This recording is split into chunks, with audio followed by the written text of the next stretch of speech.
Ngayon guys, ituturo ko sa inyo kung paano mag-load sa ating mga GSAT Core GPinoy. Click po natin itong load.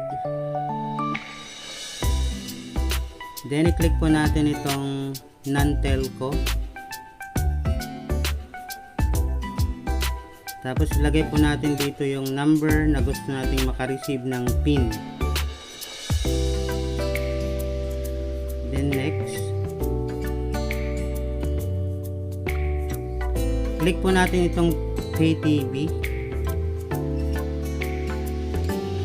Then guys, then i-check po natin itong bilog sa GPinoy 99. Ayan. Then buy now sa baba. Tapos click po natin itong pay 99 pesos.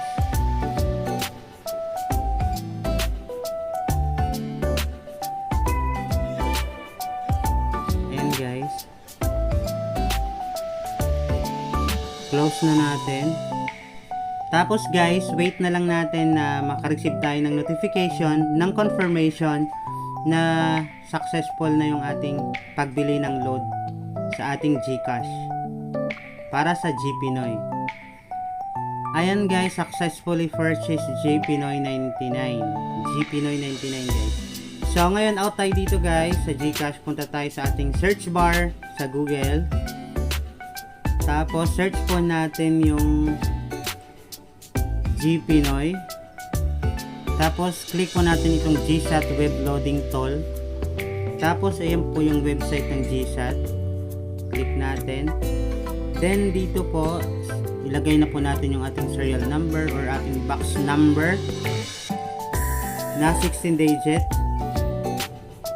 Ayan, 7740537 123 tapos 4215. Ayan guys. Tapos yung pin natin nandun po sa messages. Ngayon lalabas pa muna tayo dito. Kukunin natin yung pin nandito po sa messages. Click po natin itong GCash na message. Tapos long press lang po natin itong sa baba, nandito po yung pin. Tapos click po natin itong parang double box sa taas para makopy paste siya guys. Para makopy siya.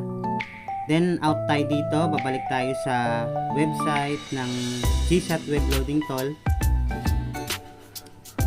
Ayan, tapos i-paste lang natin dito guys.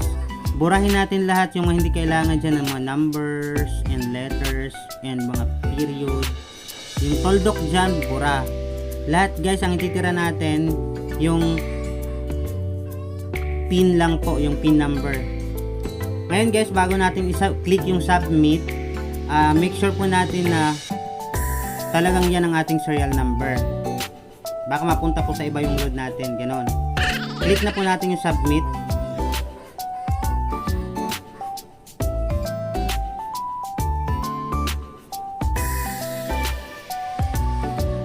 So ngayon guys, ayun nakalagay yung pin tapos will be loaded to yung serial number ko guys. Ngayon, para ma-confirm talaga natin na may load na yung box natin, click po natin itong read sa upper left side na box. Yung read na box. Click po natin yan guys. Ayan. Tapos yung web loading portal, click po natin. Ayan. Tapos yung subscription po natin, sa akin guys, GSAT. Yung bagong GSAT ngayon na pwede sa 99 pesos. Ayan, GSAT subscription tayo. Click po natin ito. GSAT subscription.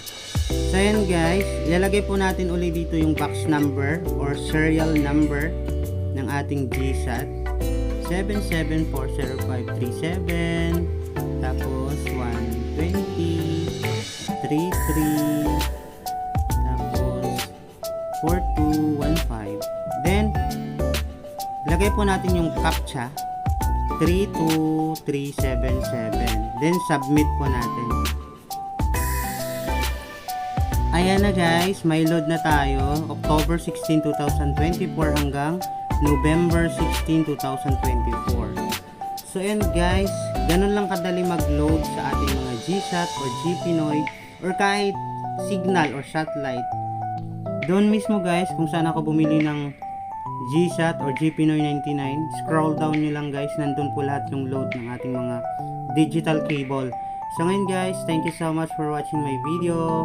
Bye!